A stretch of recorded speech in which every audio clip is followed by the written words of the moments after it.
C'est sans doute l'histoire la plus tragique que j'ai jamais vue à Hollywood. 3 hommes, séduits par la beauté d'une actrice décédée, se sont introduits dans la morgue, pour ensuite commettre l'impensable. Mais soudain, la star se réveille et leur cauchemar commence. Autrefois au sommet de sa gloire, Anna était l'une des actrices les plus en vue d'Hollywood. Jusqu'à ce qu'une nuit, lors d'une fête, elle perde mystérieusement la vie. Son corps fut envoyé à la morgue en attendant les funérailles.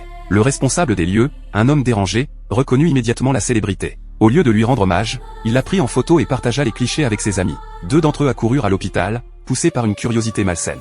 Dans la morgue, Mike souleva le drap recouvrant le corps. L'un des hommes effleura la peau d'Anna, fasciné par sa beauté figée, semblable à celle d'une belle au bois dormant. Puis, dans un moment de folie, il suggéra l'irréparable. Mike, horrifié, tenta de s'en aller, mais ses amis le traînèrent jusqu'à la salle de repos. Quelques instants plus tard, l'un d'eux retourna seul auprès du corps et commença à abuser d'elle. C'est alors qu'Anna ouvrit les yeux. Terrifiée, les hommes reculèrent. Anna n'était pas morte. Les médecins avaient commis une erreur. Mais désormais, elle était trop faible pour parler ou même bouger. Mike, pris de remords, lui donna de l'eau et l'aida à se rhabiller. Ses complices, eux, paniqués, convaincus qu'Anna se souvenait de tout. À ce moment-là, des bruits de pas résonnèrent dans le couloir.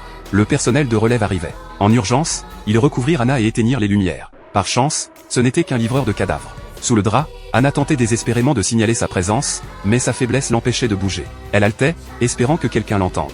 Le gardien, casque sur les oreilles, ne remarqua rien. Ce n'est qu'au dernier moment qu'Anna parvint à ôter le drap de ses doigts tremblants, mais l'homme était déjà reparti. Mike voulut l'aider à s'échapper. Ses amis s'y opposèrent violemment. S'il la laissait partir, il risquait la prison. Mais Mike refusa d'abandonner Anna. C'est alors que l'un d'eux proposa l'impensable, puisqu'elle était supposée être morte, pourquoi ne pas effacer toute trace de ce qu'il s'était passé, en la tuant vraiment? Mike, guidé par sa conscience, refusa. Il tenta de pousser Anna sur un chariot pour la faire sortir, mais la porte était verrouillée de l'extérieur, et les clés restaient dehors. Alors qu'il appelait à l'aide, ses complices le rouèrent de coups. Mike s'effondra, le crâne en sang, inconscient. L'un des hommes tenta de le soigner et proposa de cacher les 2 corps dans la salle de repos en attendant de nettoyer les traces. Allongé au sol, Mike lança un dernier regard à Anna et lui promit de la sauver. C'est alors qu'elle murmura faiblement de ne plus bouger. Elle avait retrouvé l'usage de la parole.